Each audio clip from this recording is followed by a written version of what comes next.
Okay, bachcho. So the unit which we are studying is solid state,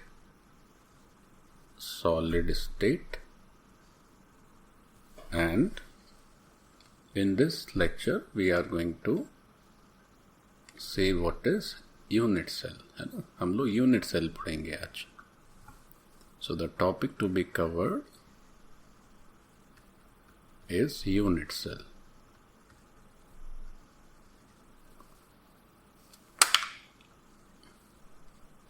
ये बच्चों जो unit cell है, अब ये यूनिट सेल क्या है कि किसी भी सॉलिड का सबसे बेसिक यूनिट होता है, यानी कि यूनिट सेल से मिलके ही पूरा क्रिस्टलाइन सॉलिड बनता है. सो यूनिट सेल से पहले तो क्रिस्टल लैटिस बनता है और फिर क्रिस्टल लैटिस से सॉलिड बनता है कंप्लीट. सो पहले यूनिट सेल देखो क्या है.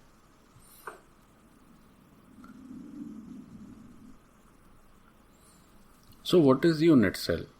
So unit cell is the smallest portion of a crystal lattice. पिछले लेक्चर में हम लोग क्रिस्टल लैटिस पढ़े थे, तो उसमें सीखा था कि पॉइंट्स, ये जो आपके कॉन्स्टिट्यूएंट पार्टिकल्स होते हैं, उन कॉन्स्टिट्यूएंट पार्टिकल को डायग्रामेटिकली अरेंज करने पर जो 3D डायग्राम बनता है, that is the crystal lattice.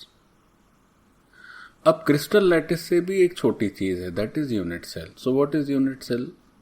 Unit cell is the smallest portion of a crystal lattice which when repeated in different directions generates the entire lattice. क्या होता है बच्चों, ये जो कंस्टिट्यूएंट पार्टिकल्स बनते हैं, जो कॉन्स्टिट्यूएंट पार्टिकल्स होते हैं, इन कॉन्स्टिट्यूएंट पार्टिकल से बनता है अपना यूनिट सेल.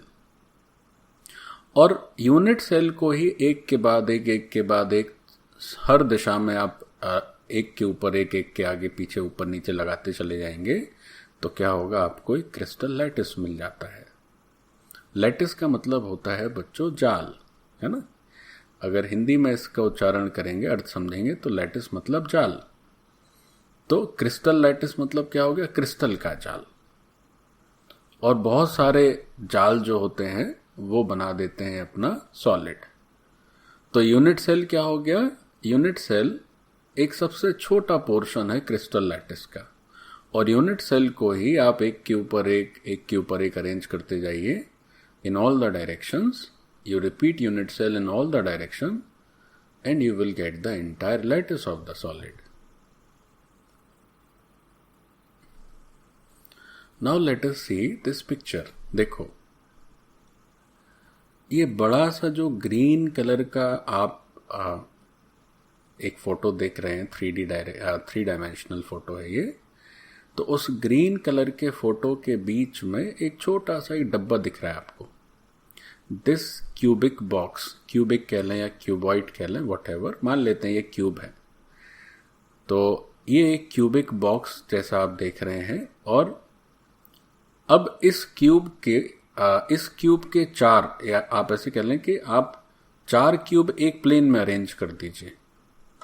तो ये जो ग्रीन आपको लैटिस दिख रहा है, ये ग्रीन जो डायग्राम आप देख रहे हैं, यही आपका क्रिस्टल लैटिस है. और ये क्रिस्टल लैटिस ऐसे 8 यूनिट सेल से मिलकर बना है. 8 में क्यों कह रहा हूं, आप ऐसे समझें कि इस क्रिस्टल लैटिस को 2 स्टोरीज में डिस्ट्रीब्यूट कर दें. 2 मंजिल का ये क्रिस्टल लैटिस है. ऊपर की मंजिल में आप ऐसे 4 यूनिट सेल यहां पर अरेंज कर सकते हैं, और नीचे की स्टोरी में भी आप ऐसे जो ऊपर का फ्लोर है उसमें 4 यूनिट सेल अरेंज कर दीजिए, और जो नीचे का फ्लोर है उसमें भी आप 4 यूनिट सेल अरेंज कर दीजिए. So this crystal lattice gets completed. अच्छा, दूसरी बात, जब हम क्रिस्टल लैटिस पढ़ते थे क्रिस्टल लैटिस के लेक्चर में, तो देखते थे कि the constituent particles are known as the lattice point. So all these green balls, ये जो बॉल्स जैसे दिख रहे हैं, these are the constituent particles. So these are the lattice points.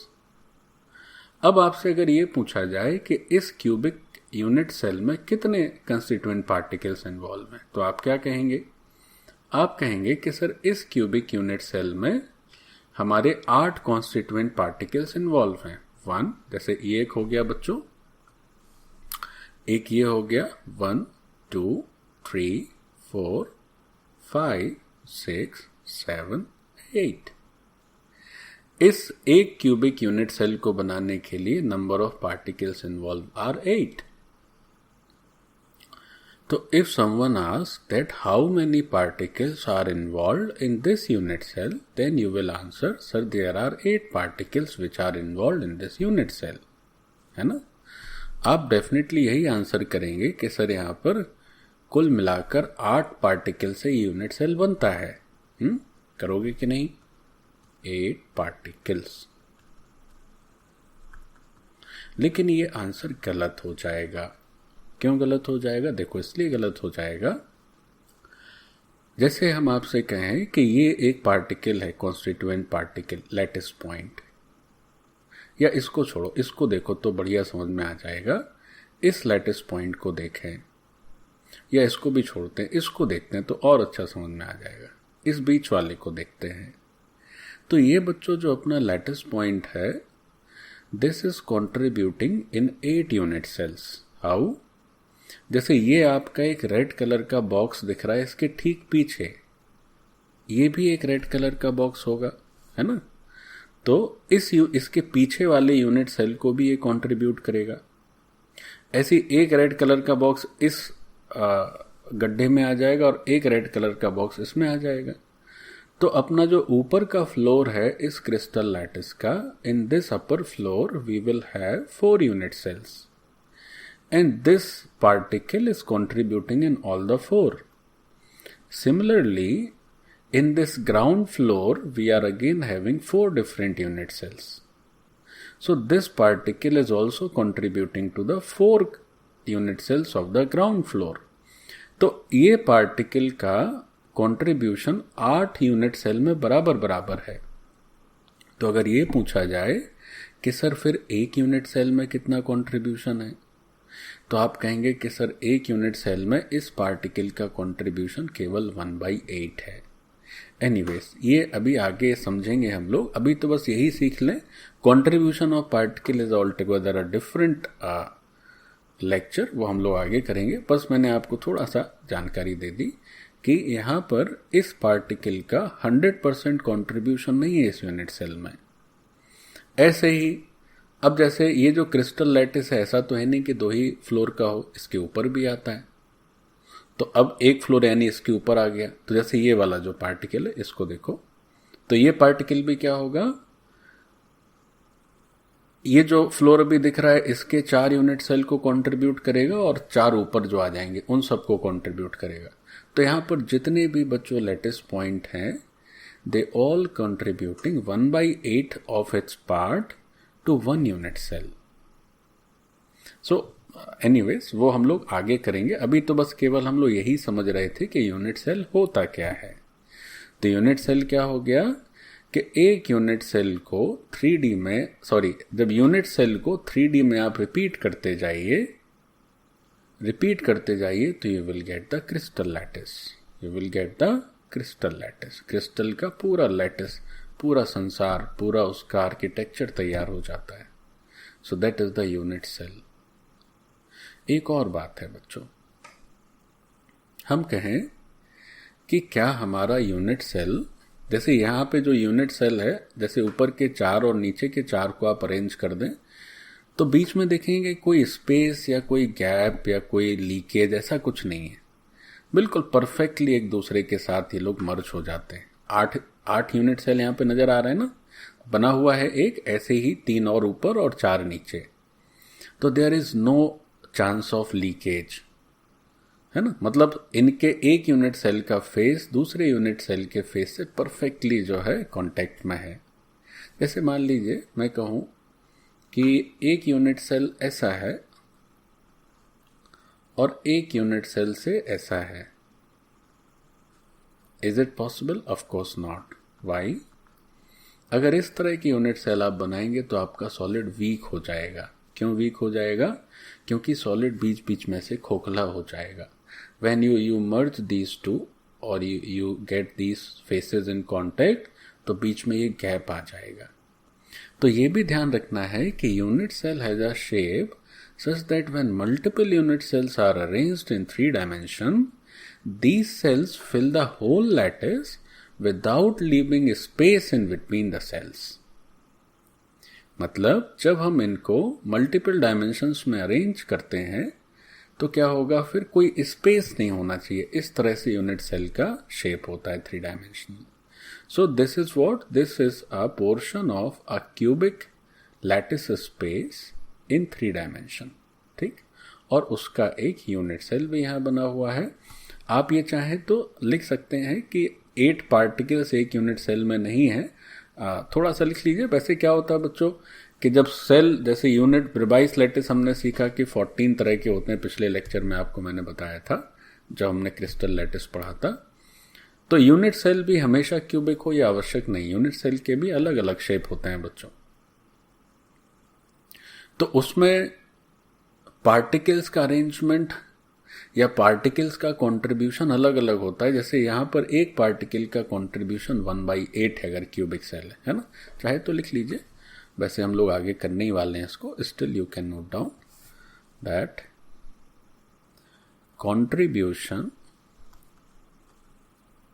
contribution of one particle to cubic unit cell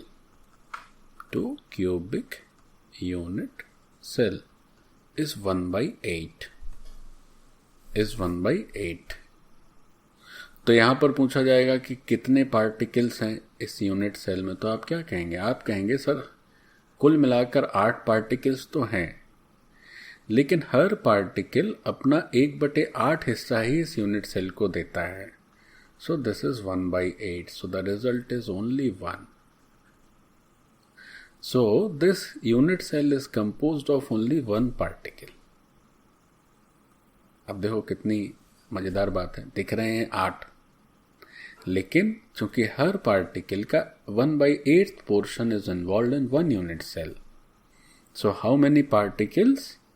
So total particles is 8 and 1/8 of each particle. So there is only 1 particle. Okay, so this was a very nice discussion about unit cell. Okay. अभी जैसे हम लोगों ने एक 3 dimensional cubic unit cell देखा. So let's have some more figures of cubic cells in 2 dimensions. Unit cell हमेशा cubic ही हो आवश्यक नहीं. यूनिट सेल के 2 फेस के बीच में 90 डिग्री एंगल हो जरूरी नहीं. यूनिट सेल के सारे फेस एक जैसे लेंथ के एकदम जरूरी नहीं है ना. जैसे यहाँ देखें ये 2D फिगर है, 3D नहीं. तो यहाँ क्या दिख रहा है? 2 फेस के बीच में 60 डिग्री एंगल है इंस्टेड ऑफ 90 डिग्री. यहाँ 2 फेस के बीच में 90 डिग्री एंगल है but phase length is different. यहाँ पर फेज सेम है, एंगल 90 डिग्री है. अब बार बार मैं फेज वर्ड का यूज कर रहा हूँ, फेस क्या होता है? फेस अभी देखेंगे है ना. फेस मतलब अगर उसको बहुत ही साधारण भाषा में समझना चाहें तो यूनिट सेल की दीवार, wall of the unit cell is called the face, है ना. फेस हो गया जब 2 यूनिट सेल आपस में संपर्क में आते हैं तो उनके फेस कांटेक्ट में आते हैं, है ना. So the one wall of a unit cell is the face. अभी आगे देखेंगे फेस क्या है. यहाँ पर क्या हो गया? यहाँ पर आपको एक रोम्बस जैसा नजर आ रहा है. यहाँ पर क्या हो गया? यहाँ पर रोम्बस भी नहीं है, एंगल भी 90 डिग्री नहीं है और फेस भी कैसे हैं? फेस भी इक्वल लेंथ. ओके, अब हम बात करते हैं एक यूनिट सेल के पैरामीटर्स की कि यूनिट सेल में बेसिक क्या क्या चीज़ें होती हैं और हम यूनिट सेल को कैसे डिस्टिंग्विश करते हैं एक यूनिट सेल को दूसरे यूनिट सेल से. तो parameters of unit cell is a very important article. देखें क्या होता है. जैसे इस फिगर में आप देख रहे हैं एक यूनिट सेल बना हुआ है बच्चों, और 3 एंगल्स आपको नजर आ रहे हैं, अल्फा बीटा गामा, और 3 साइड लेंथ आपको नजर आ रही हैं which are A B and C. ये एक 3 डायमेंशनल फिगर है. तो थोड़ा सा 3 डायमेंशनल फिगर के बारे में एक बात ये समझनी चाहिए कि जब भी कोई 3 डायमेंशनल फिगर बनता है on off course a 2D screen और अ 2D पेपर, तो क्या होता है बच्चों, उसका प्रोजेक्शन ड्रॉ किया जाता है ना. मतलब आप कहाँ से देख रहे हैं. जैसे अगर कोई 2 डायमेंशनल फिगर है तो वो 2D प्लेन पे बनाया जा सकता है, बट 3 डायमेंशनल फिगर जब हम ड्रॉ करते हैं 2D प्लेन पर तो इट्स प्रोजेक्शन इज ड्रॉन। जैसे इस डब्बे को देखें, इस बॉक्स को देखें, इस यूनिट सेल को देखें, तो इसमें आप देख पा रहे होंगे कि कुछ लाइंस जो है एकदम सॉलिड लाइंस हैं, some of the lines are in dotted manner, है ना। ये डॉटेड लाइंस हैं और ये सॉलिड लाइंस हैं। तो ये डॉटेड और सॉलिड लाइंस का मतलब ही पहले समझ लेते हैं, फिर ये सब बातें करेंगे। क्या होता है बच्चों कि जो लाइंस हमें दिख रही हैं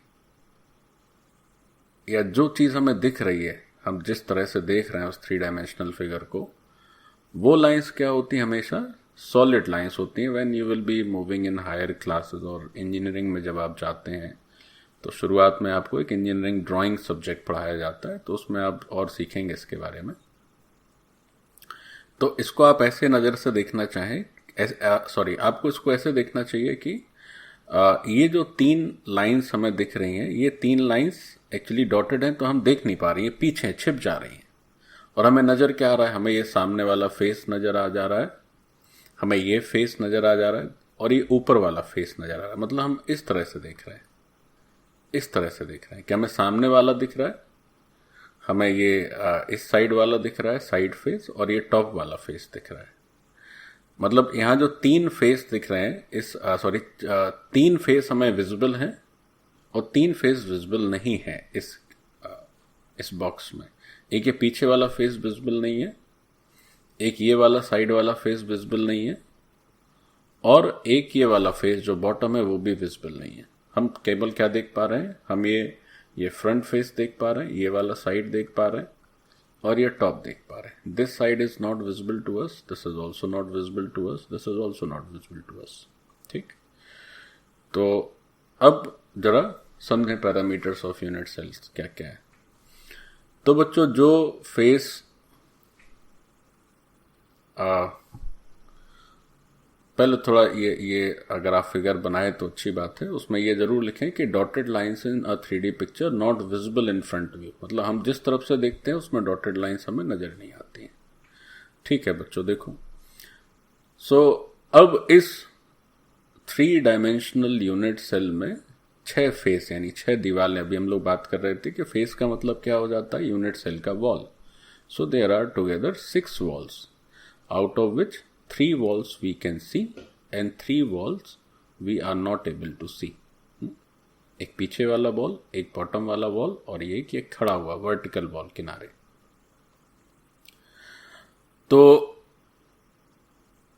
ये जो 2 वॉल्स जहां आपस में इंटरसेक्ट करती हैं, 2 प्लेन्स जहां इंटरसेक्ट करते हैं, 2 फेस जहां इंटरसेक्ट करते हैं, तो we get a straight line and that straight line is called edge edge. This is the as.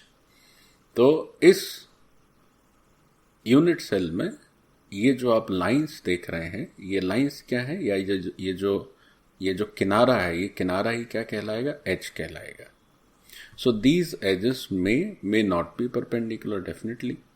ये जो एज है मीन्स ये लाइंस परपेंडिकुलर हो भी सकती है, नहीं भी हो सकती। इसमें तो चूंकि क्यूबॉइड जैसा सिस्टम नजर आ रहा है तो डेफिनेटली परपेंडिकुलर है, लेकिन जब हम लोग आगे सेल में पढ़ते हैं तो ये जरूरी नहीं कि एजेस आपस में परपेंडिकुलर हो। ठीक, ओके। दूसरी चीज क्या है? दूसरी चीज है कि अब इन एजेस का लेंथ दिया हुआ है। तो चूंकि ये क्यूबॉइड है बच्चों, तो 3 तरह के एज होंगे। जैसे ये बी हो गया, ये वर्टिकल वाला सी हो गया और ये वाला हॉरिजॉन्टल जो है वो ए हो गया। तो आप ऐसे समझ सकते हैं कि से this is your x axis and say this is along y axis and this is along z axis. तो अब इन 3 एक्सिस में ये हमने ड्रॉ किया हुआ है और ये एक एज जो है ये बी लेंथ का है बच्चों, जो एक्स एक्सिस के अलोंग है, और ये जो दूसरा है वो सी लेंथ का है जो कि वाई एक्सिस के अलोंग है, और जो तीसरा है वो ए लेंथ का है जो कि जेड एक्सिस के अलोंग है। ठीक है प्यारे बच्चों। अच्छा, अब दूसरी बात कि ये जो एजेस के बीच के एंगल हैं उन्हें हम इंटरफेशियल एंगल कहते हैं, है ना। एंगल बिटवीन एजेस और फेसेस एक ही बात है। देखो, जैसे हम कहें कि ये जो एक्स एक्सिस और वाई एक्सिस के अलोंग 2 एज देख रहे हो जिनका लेंथ बी और सी है, तो इनके बीच का एंगल कितना है बच्चों? अल्फा। ठीक, अब हमने क्या किया है कि 3 फेस को नाम दे दिया। ये सबसे बॉटम वाला फेस है बच्चों, बॉटम वाला F1, और ये F3 है अगेन जो हमें नहीं दिख रहा है, और ये जो F2 है वो भी हमें नहीं दिख रहा है ना।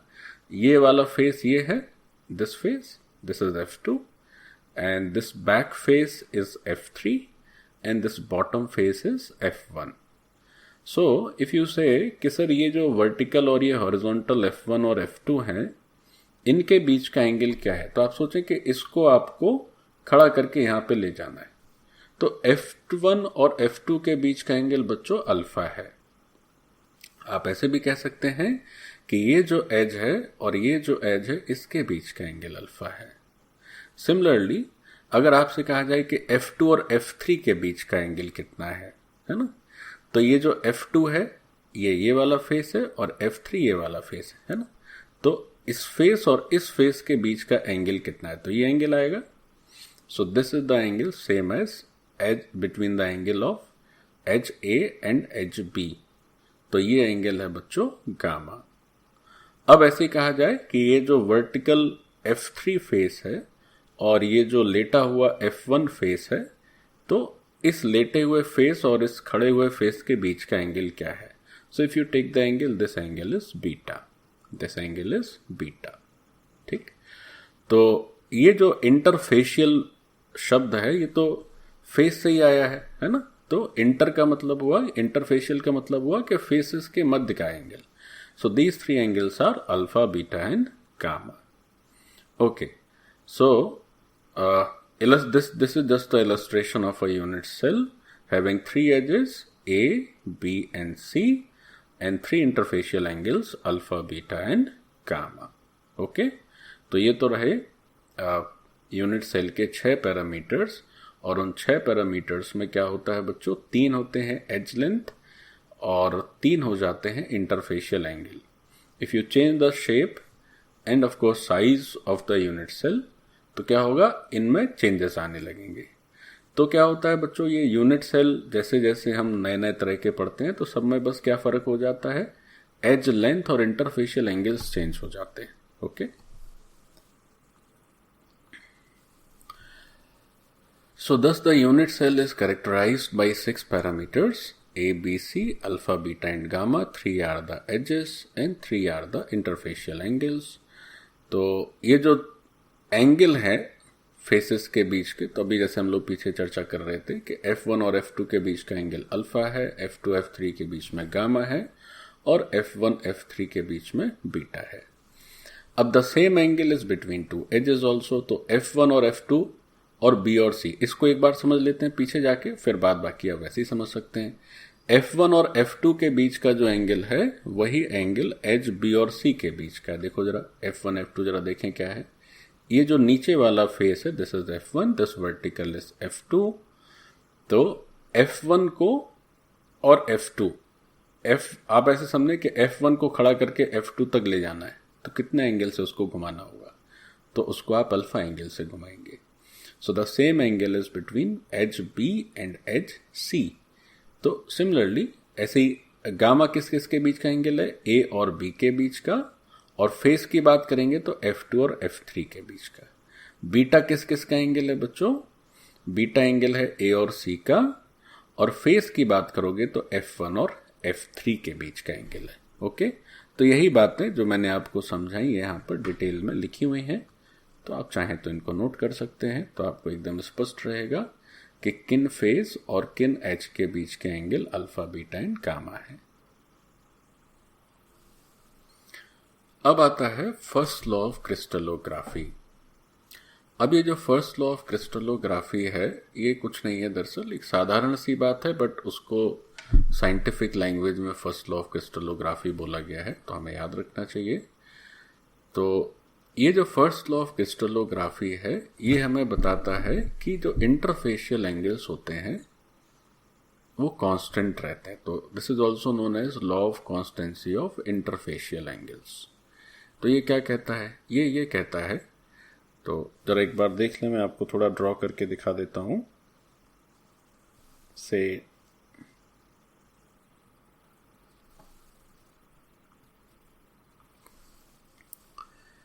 say let's assume that there is a unit cell of this shape, है ना, दिस इज द, मैं उसका केवल 2D फिगर ड्रॉ कर रहा हूँ बच्चों. Let's say this is the shape of the unit cell front view. तो हम लोग सीखे थे कि जब हम लोग लैटिस पढ़ते थे कि यूनिट सेल्स को ऑल डायरेक्शंस में रिपीट करते जाएंगे तो we get the crystal lattice, or you can say space lattice. So consider that these are the 4 unit cells and which are arranged together. So let's talk about this angle. So ये एक interfacial angle है, तो मान लेते हैं ये alpha है. अब इस अल्फा जैसे सारे एंगल बच्चों अल्फा ही होंगे. ये भी अल्फा होगा, ये भी अल्फा होगा, ये भी अल्फा होगा, है ना. So all these interfacial angles are similar. So what is the first law of crystallography? This law states that interfacial angles of a crystalline solids are constant, whatever the lateral extension of these faces and the origin of the crystal. Lateral extension का मतलब ये हुआ कि इसको कितना भी आप extend कर दें आगे पीछे ऊपर नीचे, उससे कोई फर्क नहीं पड़ता है. कितनी भी आप यूनिट सेल्स लगा दें, लेकिन ये जो इंटरफेशियल एंगल्स होंगे they will never change. If you think of some another interfacial angle, let's say like this. So मैं बात करता हूँ इस एंगल की, चलो बात कर लेते हैं. If this is beta, then all these interfacial angles are beta. All these interfacial angles are beta. अब जैसे हम लोग बात की कि एक सेल के पैरामीटर्स में 6 चीजें आती हैं, तो इंटरफेशियल एंगल्स भी important. 3 parameters are interfacial angles. So these angles are also characteristic of a particular crystalline solid. Edge length and angles. These are the 2 basic things which characterize a crystalline solid. So this is all about the first law of crystallography, that the interfacial angles remain same in one direction. You can say like this. तो उसको थोड़ा सा अगर simple language में लिखना चाहें तो हम ऐसे भी लिख सकते हैं कि in one direction, comma, interfacial angles